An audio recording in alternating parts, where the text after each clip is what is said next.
So hello, welcome back to another video. Now today I've headed down some of the cliffs on the southeast coast and I'm going to be targeting wrasse. So at the moment here in Guernsey we've got very small tides, pretty much the smallest that we have. There's really not much movement in them from low tide to high water throughout the whole day. It's a case of a metre and a half and that's it. So with these smaller tides I decided to come down here because actually at the moment we have a heavy swell. Down here is actually fine, so I've got a bit of shelter down here, smaller tides. I thought what better way, what better time to target some winter wrasse on lures.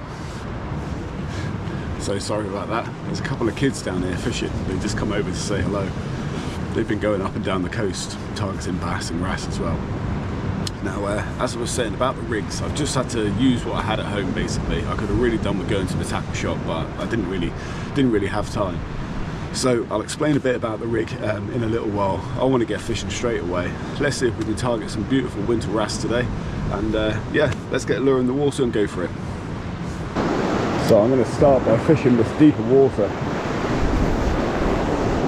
Just gently casting the lure out there. I'm using an 18 gram bullet weight. Just going to let that sink and then literally just a sink and draw method.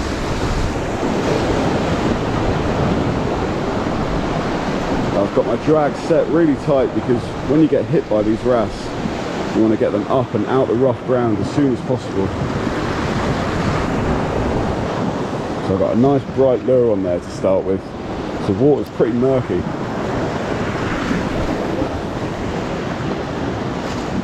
Let's see if we can catch some of these ballons today. I've had good success down here in the past, so I'm hoping today's going to be no different. There we go, that was the first hit.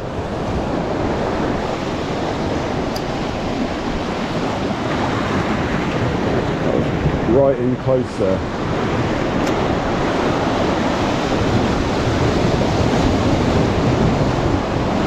Swell isn't exactly helping anything right now.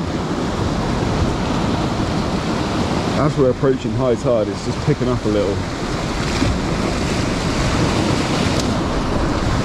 And the main issue I'm having is to stay in contact with the lure because the swell's just moving the lure about in the water so much.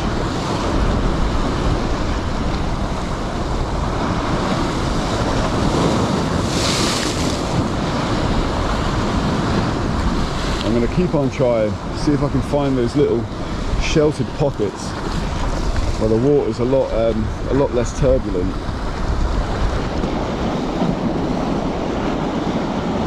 But the more contact you have with the lure, the better. So I've already missed 2 hits. So you kind of get that double tap with wrasse. And when you've got a lot of slack line and a bow in the line, it's really hard to stay in contact and strike at the correct time.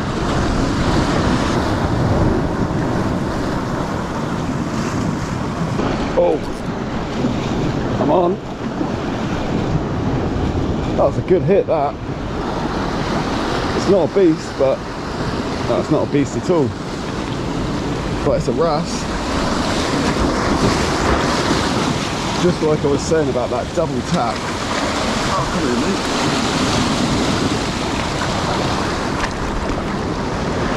There we go. Check out the beautiful colours on that. Bright gold and orange. Lovely stuff.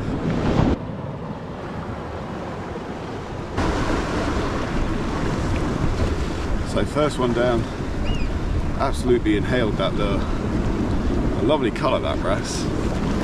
Whoa.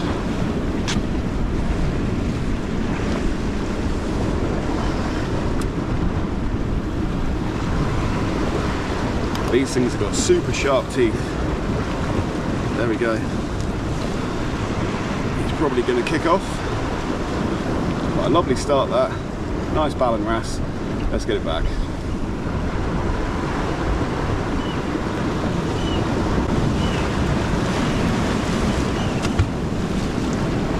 So that's basically what I was just saying literally 2 casts ago.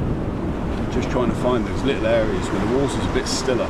There's that swell rolling in, it's just bashing about. So when the lure's in the water, it's just getting swung about like that, which isn't really a problem, but the main problem is you don't have much contact with it. So when you get those double taps off a wrasse, because normally they'll go bang bang and then they're on, you can sometimes miss that initial hit. Well, I'll give it a few more casts here after having that fish. And as I said, I've missed 2, so I know there's wrasse in here. But I might just move around the rocks. There's plenty of ground to cover here. You can see that swell rolling in. Just don't want to be too close to the water's edge because of that.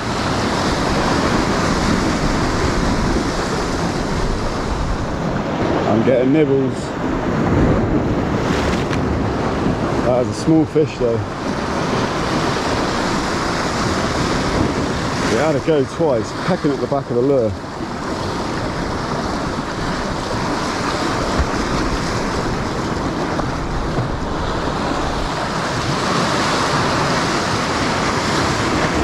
Now I could downsize on lures, as in put a shorter lure on, because in all honesty, I tend to have much more success on a lure sort of that size.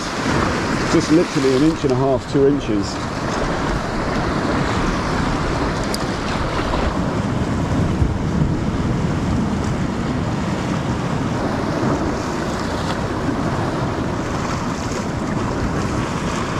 Right, let's give it a go down here.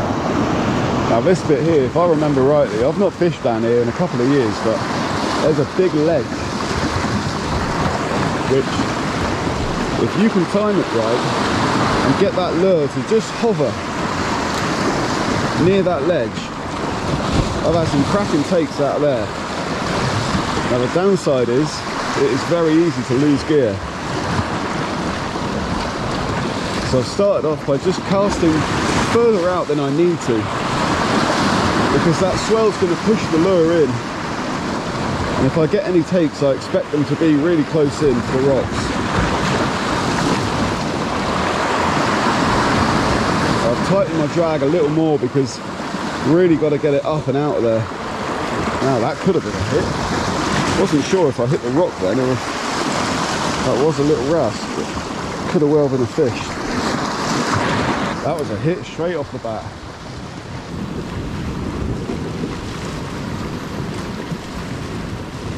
Come on.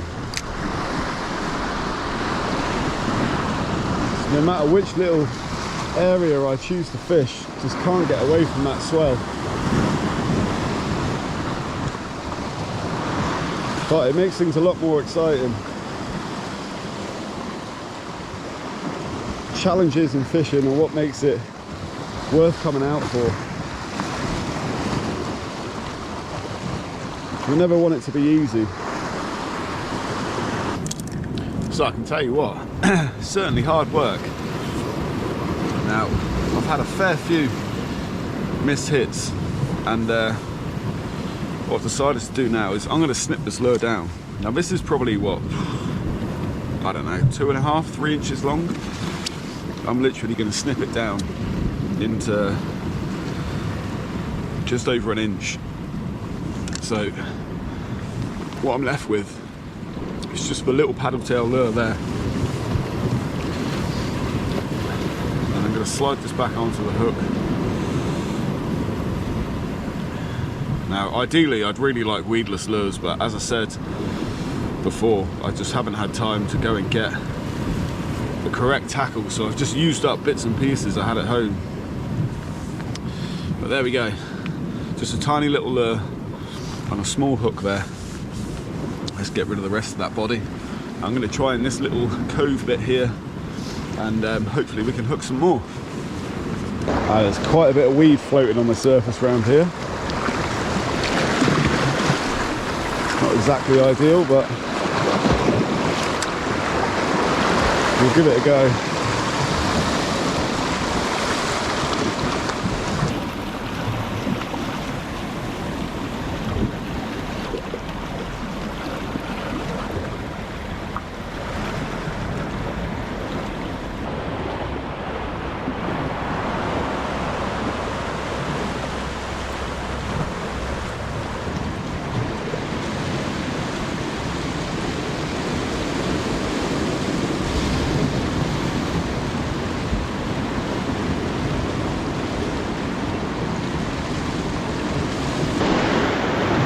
I'm on again. Just a little one. Another nice coloured, golden coloured brown. There we are. Lovely stuff. So here we go. Downsizing that lure work this time. Instead of missing those smaller fish, as you can see there, put perfectly in the side of the mouth. Let's get him off. And with the first cast in this area, I had a little hit, and then I got snagged up. And I don't know if you saw on this camera, I didn't have a chest cam on, but by using that little trick of pulling into the snag and flicking the bail arm over, I managed to free it up and got it out. That's beautiful, that. Let's get it back.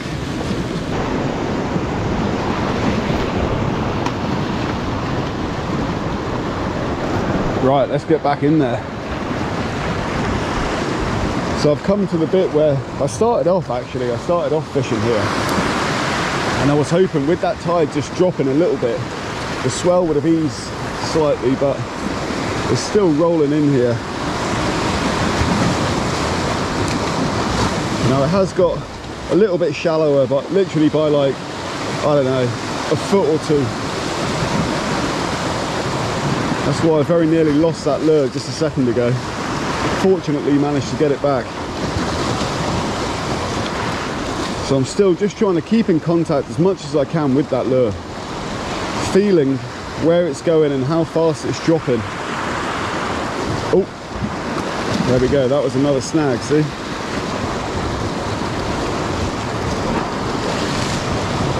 Just hoping that there's fish in here that are going to pounce, come on the feed before that light phase, because we really don't have long left. I did get down here quite late in the afternoon. Right, so I've just hit the same snag that I got snagged up in last time. Now you can see that is well and truly in there. So just by lifting into the rod like that, flicking over the bail arm, there we go, it's out. I just thought I'd show that on camera. It's a very common trick. Obviously sometimes you can bend the hook out. This one is actually a little bent, I can see. See that? It's just bent slightly. But it means that you get everything back, so you don't lose anything. Now I can see that rock down there. I might actually move across the other side, because that's the second time that's happened now. And you're not going to get lucky every time. I mean, that trick is golden, but you know, 80% of the time it's good, but obviously when you got a proper snag, there's no getting it out. Well, it's just a little handy tip to have that, in case for anyone who just doesn't know, doesn't realise about it. So if I give you a little quick run through of the rig I'm using. Now, basically, this is a Texas rig. However, because I'm very low on tackle, I've had to not use a weedless hook, and I've had to use some other hooks that I've had for probably about 3 or 4 years and never actually taken out the packet. Now, ideal setup for this is just any sort of standard lure rod, something with a nice bit of backbone which is going to handle a big fish taken. I've chosen to use my Shimano Enos 7 to 35 gram lure rod today, and I've got a Shimano Vanford 4000 on there. That's loaded with 20-pound braid, and then my rig is very simple. I literally just knocked up a couple of these. All I've got from the braid to the leader is a size 8 barrel swivel, and then I'm only using about 2.5 foot of 20-pound fluorocarbon leader. On here I've got a little black bead just to protect the knot on both sides. I'm using an 18 gram bullet weight, another bead to protect the other knot, and then my little hook, which yeah, ideally what you want is a weedless hook for things like this, because the idea of a Texas rig is you can get a hook and a lure right at the bottom of the seabed. Generally, well, 9 times out of 10 when you're fishing for wrasse, it is over very, very rough ground, so very snaggy. And by bouncing the lure up and down like that, the bullet weight is going to hit the bottom first, so when you feel that hit, you can pull up and it lifts the lure up. So the lure, in theory, shouldn't be too close to the seabed, if that makes sense. You want it as close as you can get it, but you also want it to keep it out of those snags. So yeah, really simple. You don't need fancy tackle to be doing fishing this style. Anything will do. Anything in your lure box that you want to use up. Any little hooks. Obviously these hooks are going to get bent out. You are going to lose a bit of gear. So the cheaper the rig, the better. Now lure wise, what I tend to do, there are many good wrasse lures out there, but wrasse will pretty much eat anything. So what I tend to do is keep old bodies from my bass lures. I snip them down and I use those. I really like a paddle tail. I just find you got a lot more feel with a paddle tail, especially when you're fishing little light lures like this. But any soft plastic will do. So that's the rig, nice and cheap and cheerful. Hopefully it's going to help us catch some fish. Whoa! They're the ones that come out of nowhere. They had 2 wet booties then.